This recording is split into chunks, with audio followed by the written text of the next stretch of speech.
Can I get your opinion on Vivek?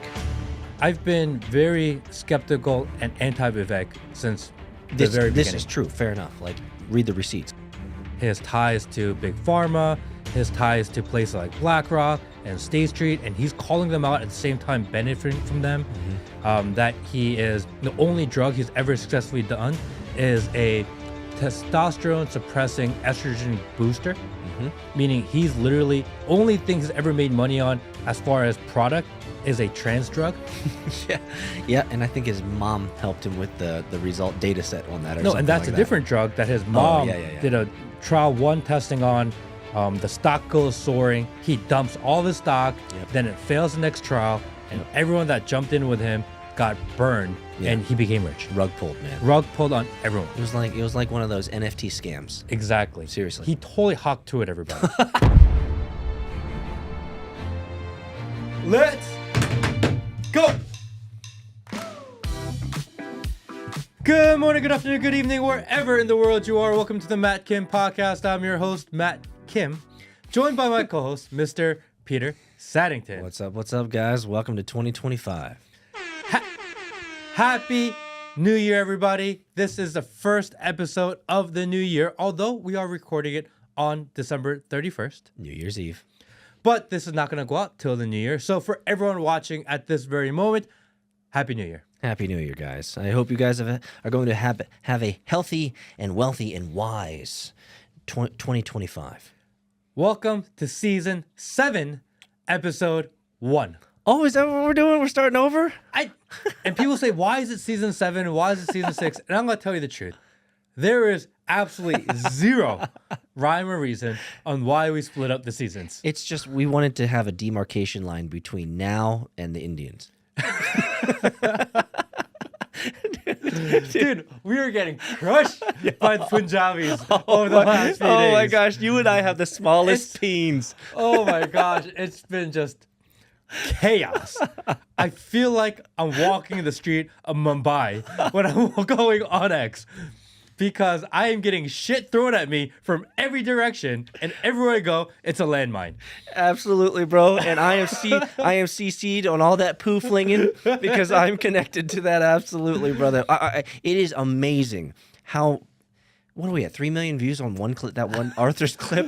I saw someone else clip it. It was at like 700,000, bro. I'm like, dude, are you the most famous Korean man talking about the Korean scent, the Korean body odor in the planet? Is that your claim to fame now? I am officially the non-stinkiest person on the entire X platform, and I own that shit. Dun, dun, dun, dun, dun, dun. Matt Kim, officially the least stinky person on the planet. It's being shared everywhere. The Indians are so... We didn't even say the Indians, by the way. Can we... Yes. Fascinating. We did not say in that clip, it's like a 56-second clip. Yeah. At no point in that clip do we say the Indian smell. We didn't say actually anybody, whether black, white, Indian, Semitic. It's like, if you accuse your girl, or if you're a girl and you accuse your man of cheating, and they're like, no, I swear we're not cheating, you're cheating. You're like, oh, bro, you're fucking cheating. It's like that. It's like that. It's so defensive. The whole time, all day today, because I was working today, and as I would get back on to the Matrix, every time I would see the poo flinging, the poo would be flinging, and I'm thinking to myself, like, why are you mad, bro? Like, Matt didn't actually say black or white or Indian. He didn't actually denote. The only actually nationality he said was Korean. And the most annoying. So why are you mad, bro? We're not talking about you. The most annoying are the other agents going, no, like, there's some people that smell like, dude, stop being a cuck. Just own it. I just said that you don't smell. And you're like, no, like, some people smell. Like, shut the fuck up. Dude, own it. He just gave you a freebie. You know what I'm saying? Yeah. Like, why do you have to... Why do you have to commentary there? I'm trying to be better because it is 2025, but it's still 2024, so... He's going to be petty as fuck. He's going to, for the next 5.5 hours, Matt Kim is going to be petty AF. So to all the new people that have joined the podcast over the last month, because our last month on this podcast has been wild.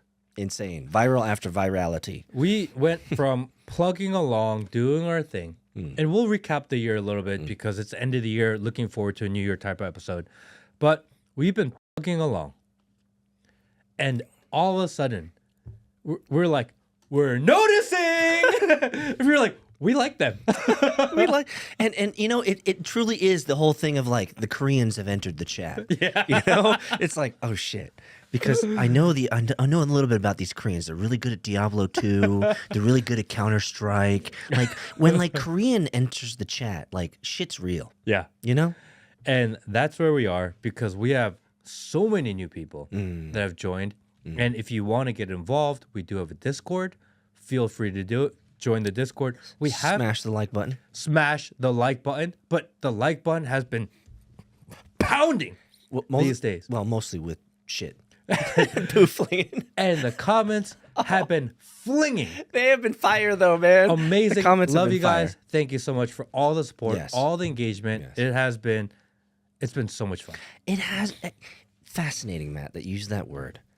I actually, over the last week, with all the ups and downs, I actually had fun. Yes. And even though there was a lot of poofling and so much poo, bro, there's so much pooflinging, but at the same time, there's some really good people who are like, guys, keep going. And like, that's all you need to say to us to keep us going, right? Yes, that's all we need. Keep going. And just the little bit of affirmation, the support, the people coming out and even coming out to our defense on other social media platforms.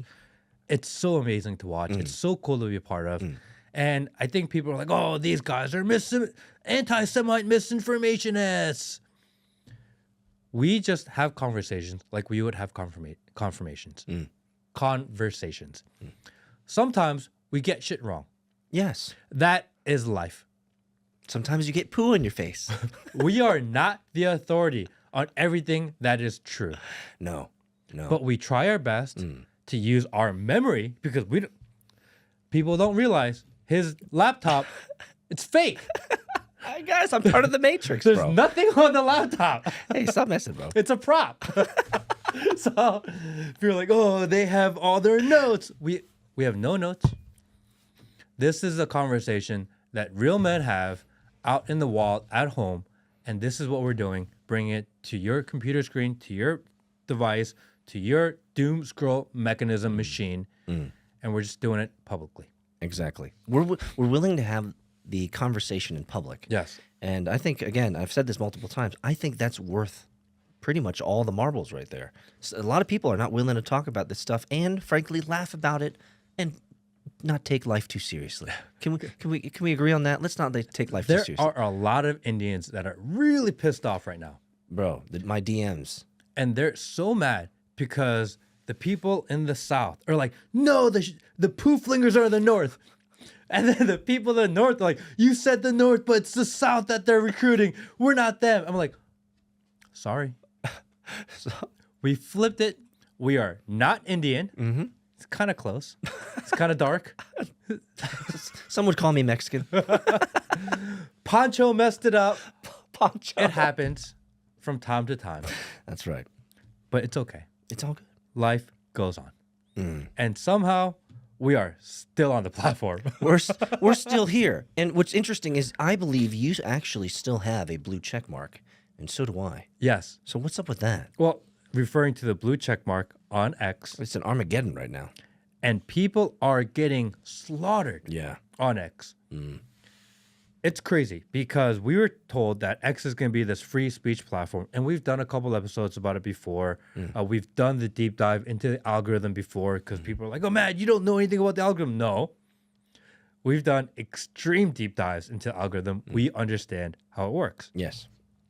Anyway. There's an episode on that. Matt's gone hours deep into the algorithm with experts showing results and receipts. Like, this is a manipulated platform. Correct. Yeah. And people are so mad. And we were told that this place is not this place because these episodes typically aren't going on X right now. I think the reason is because I don't think people on X watch the long form that long anyway. Oh, is that right? It doesn't feel like it. I feel like Should we try, though? I mean, the clips are going viral anyway right now, mostly because we're talking about I think it's really fun that other people clip it and they're getting the views and they're getting the clicks and they're getting a potential monetization off it. And I don't mind that. You know, there are some creators out there that put up podcasts and they get so mad that other people are clipping them and this is my content and they throw a fit. Like, no, we value that you share it. other people clipping it and putting it out there into the world is the best thing you can do for somebody. Yes, and you had a clip on Instagram where you talked about that. If you could go over that again, because that sharing is the reason why we're still here. Yes. The idea of a warm transfer is the best. If anyone's ever been in sales, you could tell someone, you could put a newspaper ad out and you get a bunch of people watch it, or you could start cold calling 100,000 people and maybe you'll get one person reply to you. Yep. If a friend of yours or your cousin or your brother or your neighbor says, hey, I just got my plumbing work done by Mr. Bob, go check out Mr. Bob. He does phenomenal work. Yeah. That sale will close infinitely at a higher close rate than the cold call. Absolutely. The warm transfer is the most important thing in sales. And when you share the content, when you call your friend, when you put it on your social media platform, when you tell your brother, sister, cousin, aunt, mother, grandson, Baby mama. it is the best thing you could do to help us. Absolutely. And I think one of the things that we want to start off with the 2025 is just this attitude of gratitude. Yes. Like, we are really grateful that we're still here. Correct. That we're not completely been shadow banned to the shadow realms, right? We've kind of moved out of purgatory. Yes. Right? Numbers go up right now. And people are actually finding us not only entertaining, but also, dare I say it, informative. Like, we're just talking about things that we're noticing here, guys. You know? So people are like, I've seen comments that are like really awkward because it's like, pooflinger, kill yourself. Korean people smell like kimchi. You guys are great. Pooflinger. You guys have really said some really smart stuff. I've never thought about this. Pooflinger. It's like, whoa. You know, there are some people out there that are like really respecting and appreciating what we're doing. So again, thank you to all the people that have been engaging with the content, been sharing the content, that have been clipping the content, that have been telling their friends and family members about what we do. I really do appreciate you guys. I think that is so important to recognize every single person that's out there that's doing it. And we try our best to get engaged. We're both on X. We're both on other social media platforms. But wherever you find us, wherever you're watching us, wherever you're listening to us, thank you. Thank you. I think that's a great thing to say. So we got 2025 coming up. Yes. What's on the ticket, Matt? What's the plan, Stan? Well, can we go back to let's do 2024? Oh, yeah. We got to first. talk about 2024. 2024 That's right. first. A wild year. 2024 has been a wild year. Can you actually just remind people like where you've been in 2024? Well, 2024, we started. Just go through the months, January, February, March. Like, you've been everywhere, dude. We started talking a lot about Trump early on in the year. Yes, we did. And we were talking about Trump in support of Trump when it was extremely unpopular to support Trump. That's right. And I think people fail to recognize that when we were talking about Trump, this is when they were literally telling people, you can't talk about Trump. Orange man bad. Orange man bad was a narrative over maybe 80% of the country. And we stuck up for him because we thought he would at least be better than Biden. Yeah, and if I can do a little bit of recollection, I mean, one of the things for me is the man got shot in the face. Oh, that was... I don't even know if I believe that anymore. That's why I said quotes. He got shot in the face. Okay. I mean, it's one of the most, let's be honest. It is one of the most profound pictures of all time. The most gangster picture ever. That's a great word, gangster. He is true OG now. However... Was it real? Was it real? Are we going there right now?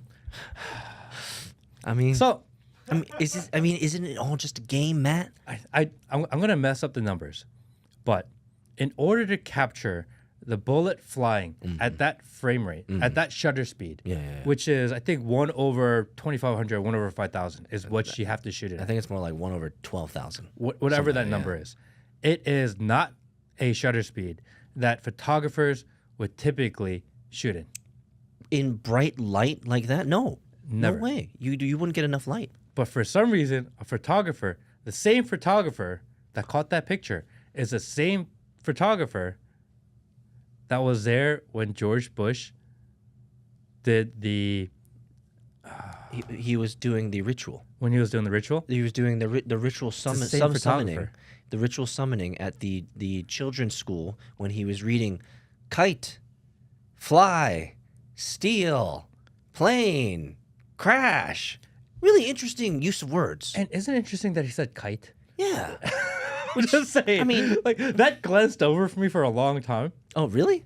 Yeah. You didn't know that was a derogatory word for a took me a particular type while. of people group? I thought kite was referring to like flying an airplane. Yeah. And I was like, Well, it's like one of those moments where you're like, that's what that was. That's what that was. And I think this is a perfect opportunity, considering our growth and considering the viewage and all of that, to remind everybody out there of all of the amazing dancing Israelis.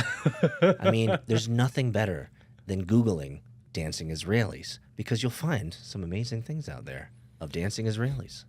I'm going to give the benefit of the doubt to the assassination attempt, because to belittle it, if it were to be true, even it's very likely to be true that that really did happen, then to say that taking an assassination attempt on the president's life is, I don't want to take that too lightly. Well, we are not taking it lightly. If we can, I'm gonna. I think that's a serious thing. It is a serious thing, no doubt. But I'm going to pull from J.D. Vance, and I'm going to pull from Donald Trump himself. Meaning, I'm going to care about the realness of this event, of him getting shot in the face, as an inverse function to how much they care about it. Meaning, J.D. Vance and President Trump-elect seem to not ever care about this thing. So you know what that means? I care about it a lot. There's no way, brother. Maybe I'm a smaller man. Maybe I'm a terrible, as the X comments these days say, small wee wee, small PP, small Korean PP. 'Cause it's like it's either pooflingin or small PP right now. Yeah. Are the comments? I might have a small PP, and that's okay. But Clip it. clip it. But I'm gonna tell you guys, if I was shot in the face, I'd be talking about this shit all the time. They'd be doing interviews and they'd be saying, "This is Peter, the guy who got shot in the face." Like My Twitter bio would read assassination attempt survivor. you'd go hard on that. Why not? You'd own it. Own it. But the fact that like J.D. Vance and Mr. President Trump-elect both seem to really gloss over this harrowing moment, which, fair enough, it's a harrowing moment, scary moment. But It disappeared from the news really fast. well, there's no closure. Who, why, what? These questions have still not been answered. The who, why, what. All we know is we have a dead body. There was... Well, JD did tell us the why. oh, He said, clearly, this person hated President Trump. oh. Clearly. Don't know the motivation other than that. Don't know who he was working with. But what we know for sure is that they clearly hated Trump. You know what? I'll tell you, their ability and intelligence of deduction and rational thinking is absolutely amazing. Only someone who would hate someone else would shoot them, Matt. But Is that where we are? Is that it- the solution? That's exactly where we're at. Come on, bro. This is like blue balls city. We're getting blue balled, man. We're getting railroaded. Like this, nobody knows anything about the who, what, and the why. We don't know what the who, what, and why are. We don't. But what we do know is what the chain reaction of events that one moment has created. How come we didn't go hardcore into gun control? That's what usually happens when these types of things happen. It's interesting, isn't it? Right, like Sandy Hook, like Columbine, right? It was all about, guns are the problem. It's actually not guns are the problem. Curry is not the problem. It's the individual. I really like curry, by the way. I do, right? You can't blame the curry. No, I will eat some, and I really like the roti. Oh, roti. Yeah, Yeah. especially if you can get some garlic roti. I like the naan, the garlic naan. A garlic naan. Oh, naan is the Indian one. Roti is the Thai one, Malaysian one. Yeah, you fucked that up. I messed that up. Damn it. He's so. They use roti also. Oh. Oh, wait, Cultural. isn't Roti is originally from India, I believe. Isn't roti and naan the same thing? No, roti's more crepe. Nerd. Gay. Happy New Year. Happy New Year, guys. Gay. Oh man, I was on a Discord chat. We were talking about how we're bringing gay and retard back. Right? Those words are still cool now, right? Or they're cool now again, right? They're coming back. Yeah, it's okay. But although, Oh, we were talking about Trump. okay. So what we do know is that from the assassination attempt, there has been a brand new, it's almost like we've shifted into a different matrix. Looking at the numbers and looking at what's going on, if all the tech bros did not join Trump after the assassination attempt, I think he still would have won the election. That's a really interesting thought experiment. The one thing that changed was as soon as Trump gets shot at, Elon endorses him immediately. And he goes from a guy that was not a big Trump guy to all of a sudden the head of MAGA to now people are saying President Musk. Oh no! Not How like long this. that can last, I don't know. Not like this. Are you serious? But for some reason, he has gone from outside the circle to within the circle. And if you want to say there was one big major change that happened in this election cycle and this year, that would be the biggest. Oh yeah. We have in so many ways the MAGA crowd and the conservative crowd building up to this election have been all up in arms about this switch that we had with the Democratic Party now supporting big industry, weapons companies, right? Big war machine, right? The healthcare companies. Like, whoa, weren't you liberals and Democrats all against the big corporations? And we saw the switcheroo.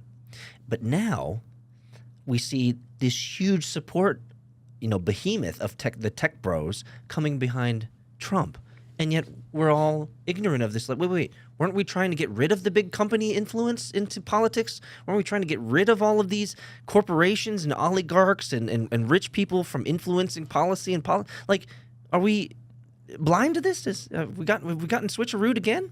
I mean, we were like, we want to get rid of the military-industrial complex because they are starting wars and they're taking all the money and they create war in order to benefit themselves. And all of a sudden, companies like Palantir, which is a military contractor that does AI and machine learning and mass surveillance for the military, also the IDF, they have now become one of the most popular companies in the country, if not the world. They are going gangbusters in their stock. They are picking up military contracts left and right, nonstop. Their stock surged like 30% the day before the election. And remember, I said, "Oh, that's right. I said Trump's gonna win." Yeah. I said, "How do you know Trump's gonna win?" I said, "Because Palantir's stock went up 30% the day before election. The market knows already." Yeah. Though it's baked in. It is. It's priced in, right? Because it's like, hey, these people are betting. It's what are they doing? Stock betting. So the follow the money. We knew that this was going to happen. We knew that this was going to happen, and the money is in the bankroll behind Trump is unfortunately not too dissimilar from a lot of the usual support mechanisms on the other side of the aisle. And so, Matt, what are we dealing with here? Is this just another political charade of movie making in Hollywood?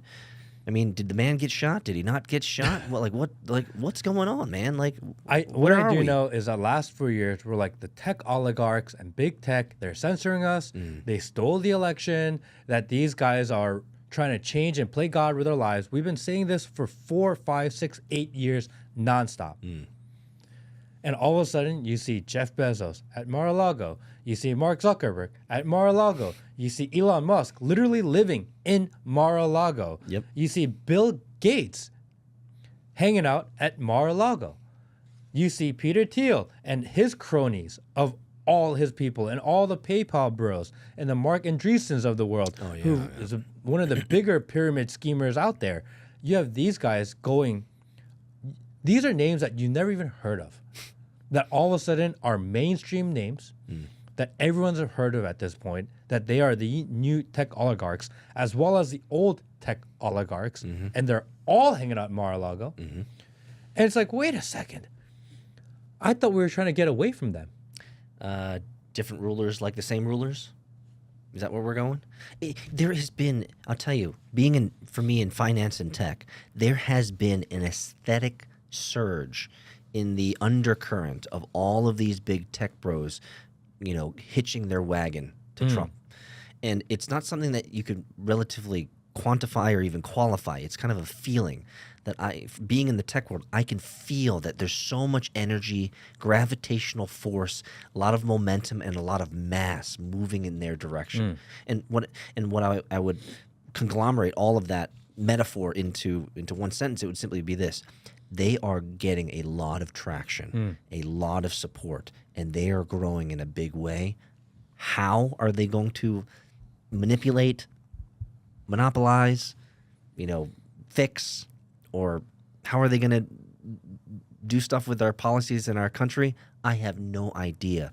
But there is a momentum growing in the tech bro world, and I feel like this answer at the end of the day is we are going to be ruled by AI overlords at the end of it. Like, that's like kind of the end of the story. So right now, for the first time, these tech bros who jumped in onto the Trump train, they're feeling their first taste of pushback from the people on X. Yeah. And it's mostly on X. The other platforms, they're a little bit out of it. But on X, this is where the battle is happening. And they're experiencing pushback for the first time. And you got to think, a lot of these tech oligarchs, they were just the biggest nerds growing up. Oh, yeah. And it's showing because they thought they were in the club and they thought they were so popular. They thought everyone loved them. And they thought that no matter what they do or what they say, people would adore them and just slop it all up. And all of a sudden, they throw out an idea that people disagree with, and they're starting to feel the heat, and they are buckling under that social pressure. Yeah. Can I get your opinion on Vivek? Because I think Vivek's X post, his tweet, undermined everything. Yeah, it was really bad. What's your take on that? I'm curious. Well, I've been very skeptical and anti-Vivek since the very beginning. This is true. Fair enough. Like, read the receipts. Go back to the podcast. I did a podcast, and we did a video on him, going through kind of his history, his ties to Big Pharma, his ties to places like BlackRock and State Street, and he's calling them out at the same time benefiting from them. That he is the only drug he's ever successfully done is a testosterone suppressing estrogen booster, meaning he's literally only thing he's ever made money on as far as product is a trans drug. Yeah, and I think his mom helped him with the result data set on that. And that's a different drug that his mom did a trial 1 testing on. The stock goes soaring. He dumps all of his stock. Then it fails the next trial, and everyone that jumped in with him got burned, and he became rich. Rug pulled, man. Rug pulled on everyone. It was like one of those NFT scams. Exactly. Seriously. He totally hawked to it, everybody. And he was the OG Haktua. And then he came out and he had these Obama vibes. Yeah. Literally saying what he copied the speeches. Copying the speeches. We know that he was originally backed by not Peter Thiel. Well, Peter Thiel backs everybody. Peter Thiel backs Vivek, and who's the Susquehanna? Jeffrey Yas. Oh, yeah. Jeffrey Yas Susquehanna, who is also the owner of ByteDance. Yep. And Jeffrey Yas is Vivek's other biggest backer. And all of a sudden, Vivek has access to all the TikTok data. He knows what's popular. He knows what's trending. He knows what people are saying, and just mimics those exact same talking points to make it feel like, oh, I'm with you and I'm leading this. But really, he's just looking at the data and saying what people want to hear. And people are like, oh, yeah, this guy's saying exactly what I want to hear. Yes. That's exactly what he's doing. Like, spot on, bro. He knows exactly what you're saying and what you're thinking about, and he's saying those exact talking points. And now he comes out at the first time he had an opportunity to maybe, I don't know, do something different. Yeah. He decides that the culture is broken. Yes. It starts with the C, culture. It's because you watch too much Boy Meets World and too much Saved by the Bell, and you should have supported Screech and not Zach. And you should have been working and studying 12 hours a day. Exactly. And if you did that... Exactly. And it came off so elitist, so condescending. Out of touch. just totally missing the vibe of what people are Oh, feeling. yeah. So obtuse. Like It's supposed to be leading up into the inauguration. Should have been America first, even if they didn't believe it. yeah, lie to us. Lie to us. That's what he should have done because he lied the entire year. Why pick this moment to all of a sudden be like, I'm better than you? Yeah, seriously. I think it undermined a lot. And people are like, oh, this guy's a grifter. Well, he essentially badmouthed Americans. Like, bro, you're a product of America. Yeah. You can't be shitting where you sleep. Right? You're American. You're not He going to is say Indian. Dude, did you see that video that Arthur posted of the TED Talk of the lady talking about? Oh, bro, can we bring that? Hey, can you edit that in? Yeah. That is Zach, edit that so in here. the worth clip. it. You got to edit that in, bro. 2-minute clip, edited right here because this clip. I'm is- just gonna play it right now, No, just for the lulls. He's got it. He's got it. Edit it in, but anyway. If this circle represents all of the open defecation that happens in the world, this is the fraction that happens in India. And this is the fraction that happens only in rural India. 65% of rural Indians defecate in the open. So what that means is that most of the open defecation that happens in the world happens in rural India, and most rural Indians defecate in the open. Every day, 500 million people in villages in India go in the fields rather than use a toilet or a latrine. That's bigger than the population of the United States. And this is a really important issue because open defecation is really bad for child health. Every year, hundreds of thousands of children die in India because of exposure to the bacteria in feces. And those that survive are physically and cognitively stunted because of that exposure. This lives with them for the rest of their lives. And she's an Indian woman. Yeah. You can't get mad at us. The Indian lady on TED Talk, which is respectable. 65% of the world's open defecation is owned by one people group. More people defecate in India than live in the United States. That's what she said. Yes. I didn't make that up. Yes, there's 350 million Americans. There's 550 Indians who openly defecate every day. I didn't make up that stat. She said it. I don't know what to tell you. Like, People get mad at us like, no, that's not how it is. I'm just listening to the Indian lady that's on TED Talk. she's spitting game. She's letting us know. Actually, to be quite frank, I did a little bit of research on this. You know what she's trying to do, right? What? She's trying to solve the open defecation problem. Oh, really? Yeah, she's trying to find solutions to help change culture. I wonder how much money she raised. I don't know. I don't know how many people actually care about the open defecation problem other than the people in Canada. What'd be wild is she's like on a Series C and she's raised like 100 million to date. By Peter Thiel. By Peter Yeah, Thiel, Peter Thiel. and Elon Musk. Absolutely. All of them. Yes. So But Vivek's post was just, it was so elitist. And that's really the problem with it it. was obtuse, yeah. It just was out of touch with how the people are feeling. And what he should have done was he didn't have to rant about what the reasons are. He could have said the education needs work. He could have put it a different way. He could have framed it better. Yeah. He's really good with words. He could have chose other ways to do it. This is him being so upset, so mad. He is so upset that people are pushing back on him, and he's thinking that he's built up all this social credibility. How dare you push back on me? I know better. Yeah. Don't question what I'm saying. Yeah. I know better than you. And look at you. You're stupid. I'm not. Yes. And people are like, no, bro. Yeah. That's not how this works. People are waking up. What you just expounded on as an example is literally how everybody sees them right now. Yeah. They're like, bro, we made you Yeah. what you are, right? We gave you the eyeballs, and now you're shitting on us. Like, you're flinging poo at us. And the reality is this, is that he didn't make himself. BlackRock investing in him gave him the boost, and he said, oh, I'm going to self-fund my presidential campaign. No, No, not actually. not really. Yeah. BlackRock invested you, your stock went up, you cashed out that money, and you invested in your BlackRock made you. And you spent $100 million over the course of 6 months to try to run for your presidency, which everyone knew that you can't win. He knew he can't win. You spent $100 million to become who you are. Don't compare yourself to other people that are trying to figure it out on their own. Oof.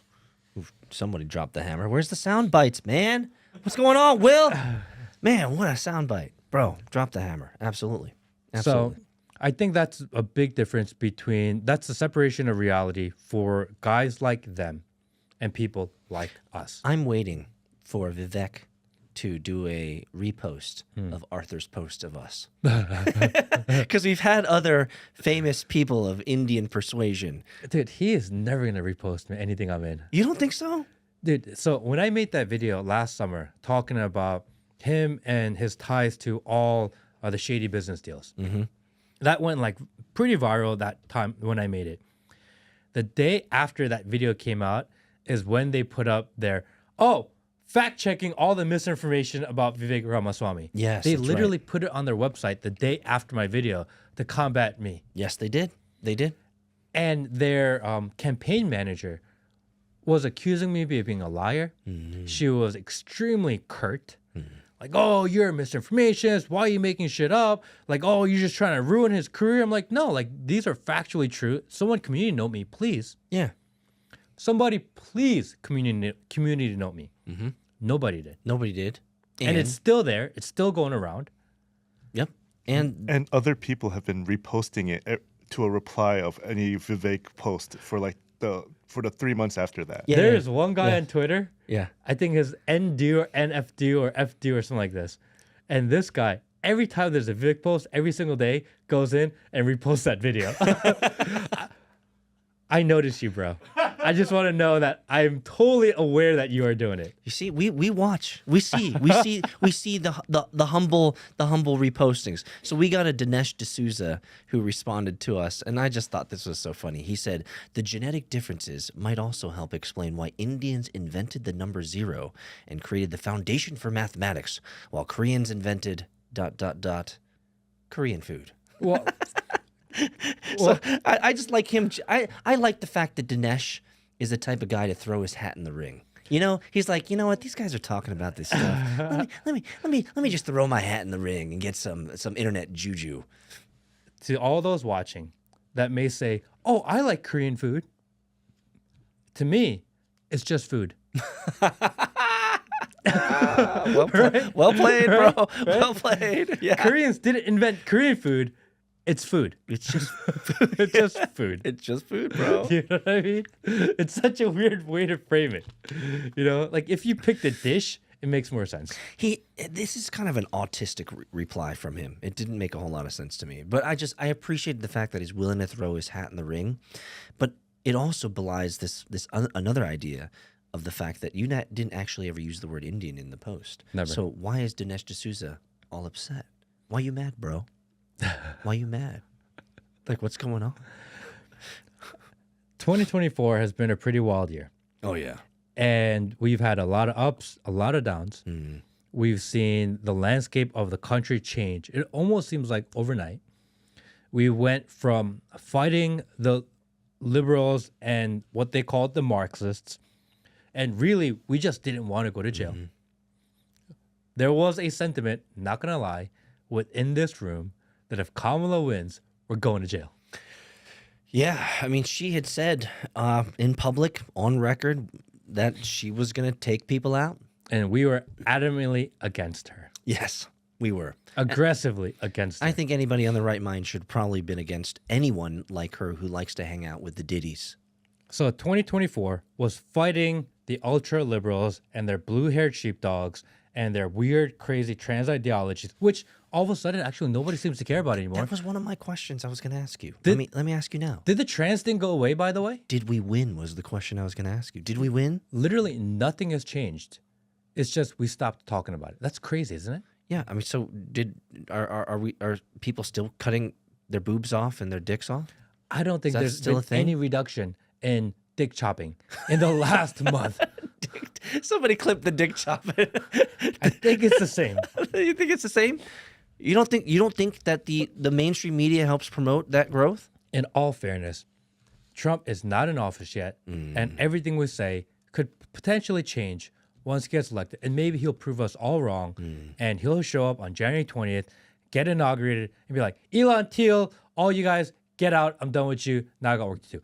Is it likely? I don't know. Is it possible? It's not impossible. Man, 2020. So I don't want to talk too much about 20. I have a couple questions in the back of my head. Out of all of this entire year, you've done so many interviews. You've traveled all over the world. You've had so many amazing conversations that you never thought you'd have before with people that you never thought you'd meet before. I'm not going to ask you to choose your best one, but I'm curious. Out of all of the people that you've met this year, which one would you say has impacted you the most this year? I think I know. Really? But I'm not going to say anything. Well, who do you think it is? My first thought would be Doug Wilson. I thought, for those of you who haven't seen that, I highly recommend that you go back and watch that podcast episode. Amazing episode. Amazing, well-staged, great audio, looked great, and a really good conversation. I would have to agree. The Doug Wilson interview. Yeah, I mean, I have another one in the back of my head too, but I think that was I'm not going to put words in your mouth, but I think it was a transformative, not interview, a transformative trip. I think that for people that aren't familiar, Pastor Doug Wilson is probably the most well-known Christian nationalist pastor in America. And Yeah, he's a bad guy. He's considered hard right, Yeah. but happens to be that I was born next to that man. Just the serendipity. And we did an interview. We flew out to Moscow, Idaho to interview him. And that episode and that trip, I think, brought me closer to my own faith, made me more understanding of why certain conservative policies work, how certain conservative family values work. And I really appreciated it. I don't think that's the peak. Okay, I'm curious. What has been the most transformative of interview or moment or experience that you've had this year? With Was it all BX? Well, BX was really interesting too. I mean, that was a eye-opening one for sure. Like, I learned a lot on that one. BX was really interesting because she talked about the accelerationist, satanic cults that live online. We got to dive deep into that world, and that was like, whoa. Yeah, that's like what nightmares are made of. That's not for everybody. Nightmares are made of. Yeah, for sure. I think the most transformative moment and the pinnacle of what we've been doing has actually been after the election when we started season 6, and we went from we're going to do a commentary on maybe politics, we're going to do a commentary on maybe social issues. We were trying to figure out our way. And season 6, episode 1, we threw it all out the window. And we said, we're just going to tell it exactly how it is. Yeah. I feel like we had a speed limiter on. You know what I mean? Yeah. So, you buy a BMW and it captured 155 miles an hour. Yep. And then you go to the shop and you said, I need the tune. The tune that removes it. And I want to go 180. Yeah. Remove the limiter. Remove the limiter. And season 6, episode 1, we removed the limiter. And I think that was the most freeing moment of what we do. I think that's why people resonate with what we're doing, because we went from trying to be a little bit coy, a little bit more reactionary to leading. Yeah. And I think that's been the biggest difference, not only the growth of the podcast, but just how much I enjoy what we're doing. Yeah. Yeah. Yeah. And just like I said, a half hour ago, is I've had a lot of fun. Yeah. Like, it's like politics and social commentary is a shitstorm. It's a whirlwind of shit. Like, literally, like anything that you say in the social and political realm of social commentary, you have the chance of having poo flung at your face. Like, it doesn't matter what you say, somebody's going to get offended. But what I've appreciated, and actually I even appreciate more that you vocalized it and been candid about it, is that we've almost been our own self-limiters. Yeah. Right? It's not that we were self-censoring, but we were in the framework of an election. And being part of an election cycle is kind of neutering because you can't be overly critical of the person that you're supporting, because what if you damage your goal? Right, right. Right. So I think we did. I don't know if we were self-censoring, but we were definitely limiting. We were critical of all sides of the equation, course, all the way always. up, Always. like always. Yeah, nobody. There is nobody that doesn't have blood-stained shoes in the political realm. That But if 2024 was fighting the ultra liberals, 2025 is really going to be fighting the tech globalists. That's really the next. That's the new level. That's the new boss. So achievement unlocked, level Correct. up. Yeah. So we're not at final boss yet. No, we got a long way to go before Shit, final man. boss. Have we eaten the mushrooms yet? No, Because we need to. You got to get the mushroom power. I think adding this new community of people that are watching us, listening to us, supporting us, I think that is the mushroom, right? That we are powering up, that because we're going to a new level, you get a new weapon to fight with. Instead of the little PP shooter, now you got the machine gun. After this level, maybe the next level, we get the laser. I want the BFG. Eventually, you level up over time. And I think this new community of people that we have behind us and supporting us and going this journey with us is our new weapon moving into the future in 2025. You're really making me think right now. Because you used a word that I don't think you and I have ever actually really used in this podcast. You said the word lead.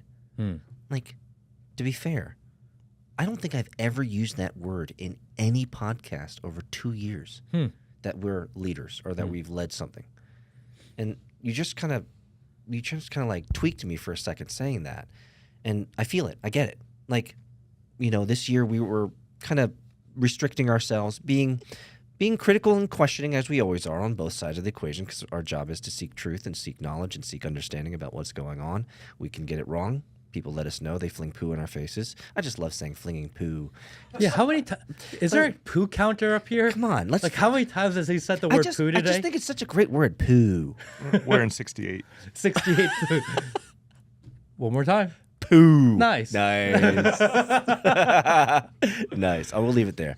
No, but like, we have matured, and it's not that there was some grand design to it. I think we needed to go through the ups and downs. We needed to go through the experience. We need to learn through execution, really what it really is, get our reps in.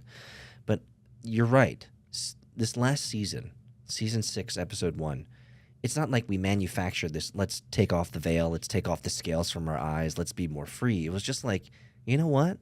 Let's just be honest and truthful all the time. Not that we weren't before. It was just like, let's just talk about the real and just let it be there for what it is.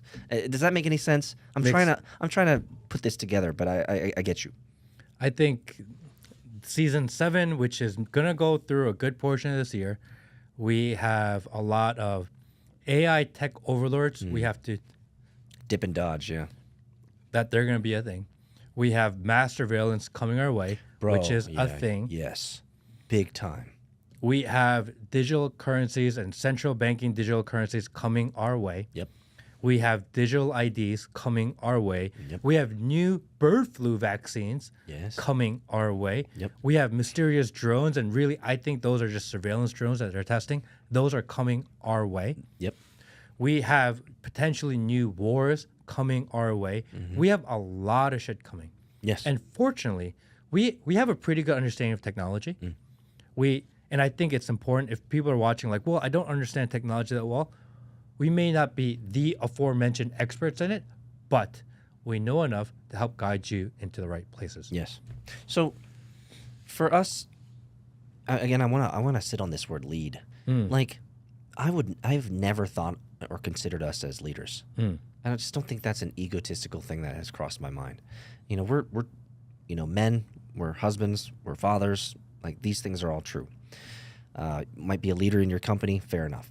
But like, what we're doing, I've never considered us ever getting to a point of like we're leading a movement. Or we've talked about leading movement, right? The free thinker movement, et cetera, et cetera. But like, let's be intellectually honest. Like, really leading. Like, people are like, holy shit, we're waiting for you to do something.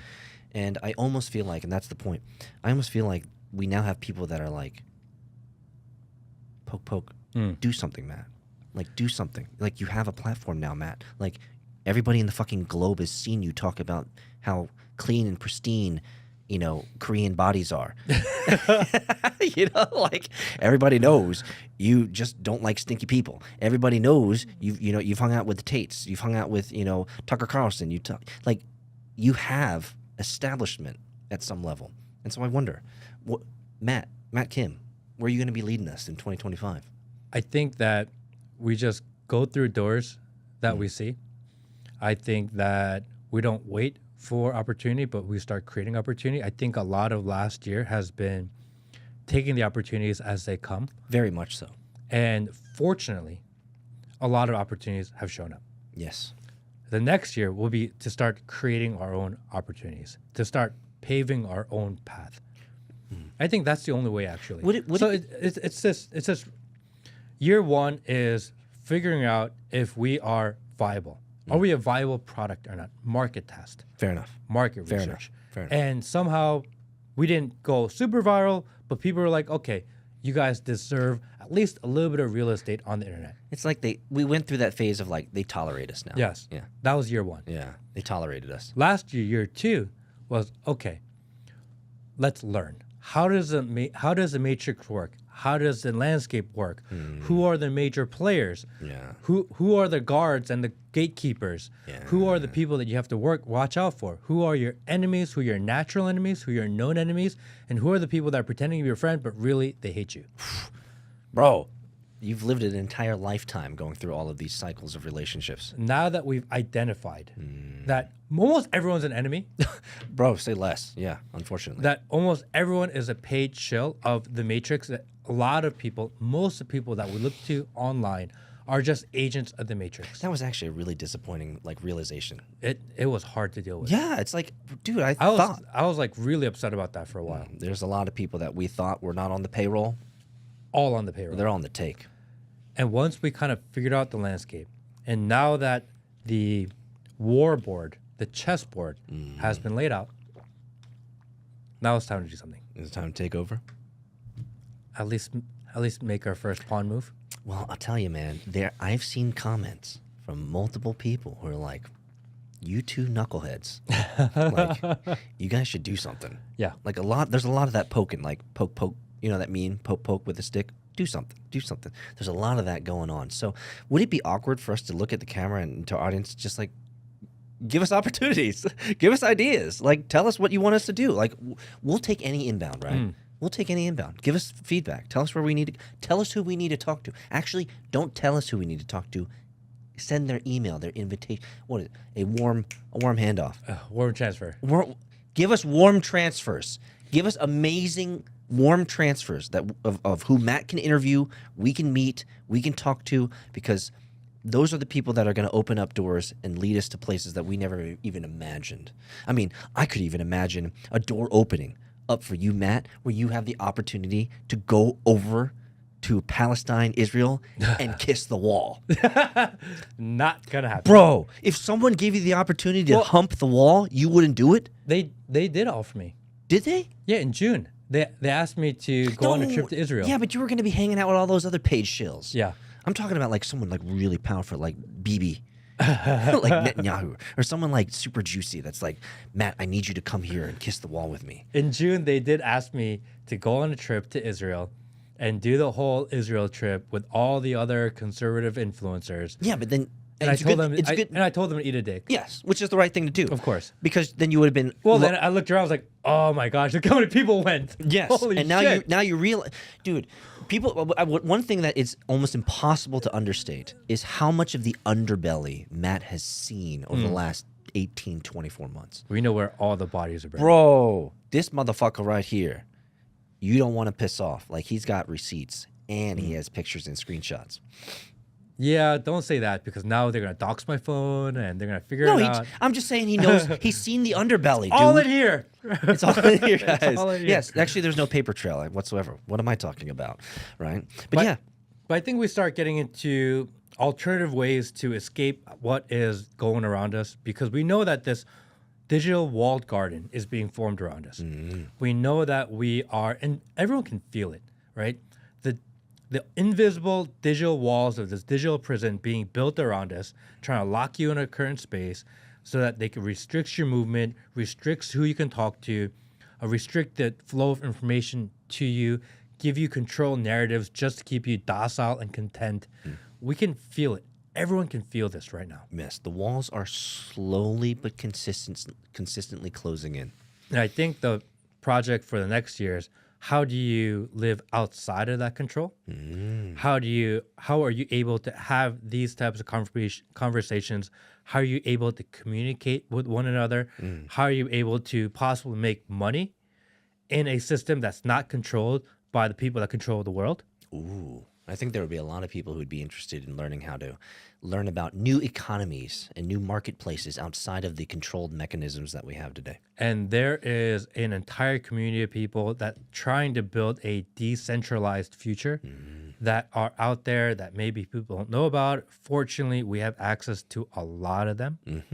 And we'll start bringing them around a little bit, getting people involved so that they can understand how alternative technologies work, how you can build maybe digital freedom moving forward, because I think these are really important. Actually, this is one of the only things I think about these days is how do we not live slave to someone else's matrix? That's like an existential question right there. Yeah. How do we exit the matrix when you are within the matrix? And for people that don't know, just because it seems like we've won this battle, or in a lot of conservatives like, no, Trump won, like it's over. No. The point of the movie Matrix was that Neo was not trying to destroy the Matrix. He was simply trying to reset it. Yep. We are just in a reset matrix. Same levers, same people, same in charge. Different timeline. That's all it is. Yeah, it's at the end of the day, I looked at it this way. Neo's sole purpose was continuity. That's it. I mean, he went through all these ups and downs, but at the end of the day, his job is status quo. So one could look at that as a travesty in the literary arts, and if we were to take that and overlay that with us, is 2025 going to be a travesty for us, or is it going to be an epic adventure of many wins, side quests, and killing final bosses? Is that what we're doing here? 2025 is going to be an amazing year. Yes. And I just want to put it out there. If you're in 2025 and you're thinking, oh, I have a New Year's resolution, eat a dick. You're not going to do it. Fuck off. We did this last year. If you have a New Year's resolution and something you want to change about your life, do not wait until New Year's to do it. Just do it literally this moment right now. That's the only way you can ever change anything. Oh, I swear I'm going to quit so-and-so. I'm going to quit drinking on Saturday. I'm going to stop eating fats, or I'm going to stop eating carbs on Saturday.